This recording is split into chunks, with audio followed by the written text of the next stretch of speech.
চাঁদপুর বড় স্টেশন এলাকায় আনন্দ ভ্রমণে আসছেন। ঘূর্ণিঝড় রেমাল ক্রমশ উপকূলের দিকে অগ্রসর হচ্ছে। আপনারা পরবর্তী নির্দেশনা না দেওয়া পর্যন্ত নিরাপদ অবস্থানে অবস্থান করবেন। কোনো পর্যটক ট্রলার কিংবা অন্যান্য নৌযানে করে চর এলাকায় কিংবা নদীতে ভ্রমণের চেষ্টা করবেন না।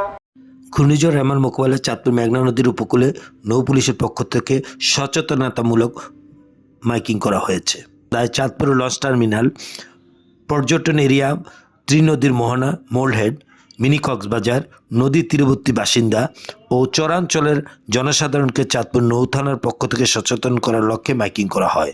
তাছাড়া নৌযান শ্রমিকদের সরকারি নির্দেশনা মেনে নিরাপদে যাতায়াত করা সহ পরবর্তী নির্দেশ না দেওয়া পর্যন্ত নিরাপদ স্থানে অবস্থান করার জন্য অনুরোধ করা হয়। ঘূর্ণিঝড় রেমাল সম্পর্কে নৌ থানার অফিসার ইনচার্জ কামরুজ্জামান জানান, বঙ্গোপসাগরে সৃষ্ট লঘুচাপটি ইতিমধ্যে আপনারা জানেন ঘূর্ণিঝড় রেমাল নামে এটা নিম্নচাপের সৃষ্টি হয়ে এটা উপকূলের দিকে অগ্রসর হচ্ছে।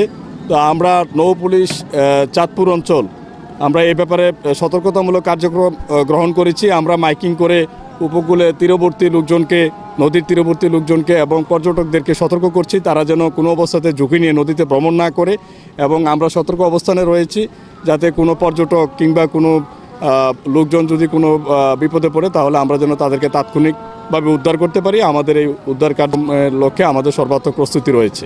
নৌযানগুলিকে সরকার কর্তৃক যে নির্দেশনা প্রদান করা হয়েছে তারা পরবর্তী নির্দেশ না দেওয়া পর্যন্ত নদীর তীরবর্তী স্থানে অবস্থান করবেন। ঝুঁকি নিয়ে কোনো নৌযান যেন চলাচল না করে সেই ব্যাপারে আমাদের চেকপোস্ট অব্যাহত আছে। আমরা তাদের সতর্ক দৃষ্টি রাখছি যাতে কোনো নৌযান কোনো দুর্ঘটনার শিকার না হয়। মোর্শেদ আলম, চাঁদপুর।